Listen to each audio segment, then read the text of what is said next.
Ahsanallahu ilaikum Ustaz. Apakah Hayyakumullah. dosa kita kepada orang yang sudah meninggal bisa terhapuskan dengan melakukan kebaikan-kebaikan atas nama almarhum sehingga kita bisa lepas dari azab neraka? Silakan Ustaz. Baik, Masya Allah. Barakallahu fikum. Semoga Allah Subhanahu wa taala memberkahi kita semuanya. Ikhwati fillah rahimani wa rahimakumullah. Dosa itu terbagi menjadi dua. Ada dosa yang dilakukan oleh seorang hamba kepada Allah Subhanahu wa taala dan ada dosa yang dilakukan oleh seorang hamba kepada sesama hamba yang lainnya.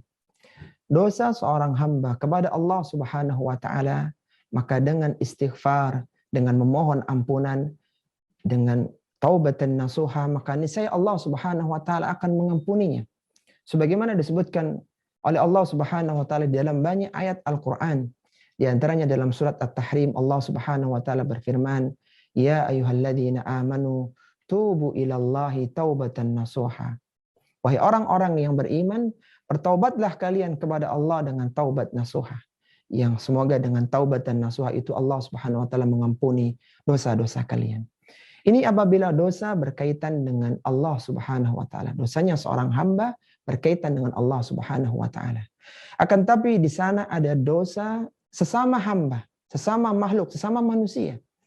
Yang dosa ini tidak akan diampuni oleh Allah Subhanahu wa taala kecuali seorang yang melakukan kesalahan ini meminta keridhaan dari orang yang telah dia zalimi, yang telah dia dilakukan dengan cara kezaliman kepadanya. Artinya dia melakukan dosa dengan orang lain tersebut.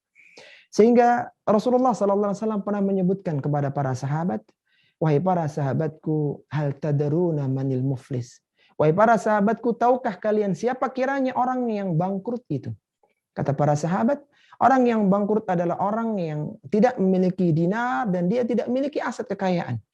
Maka Nabi SAW mengatakan, orang yang bangkrut adalah orang yang datang pada hari kiamat dengan pahala salatnya, baca Qur'annya, dan semua kebaikan yang lainnya.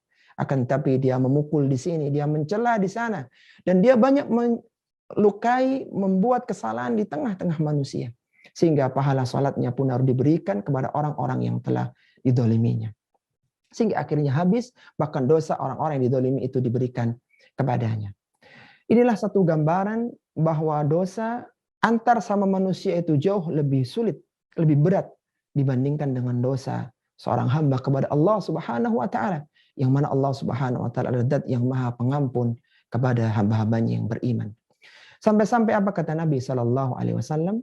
Beliau mengatakan, "Wattaqi da'watal mazlum fa innahu laisa bainahu wa bainallahi hijab."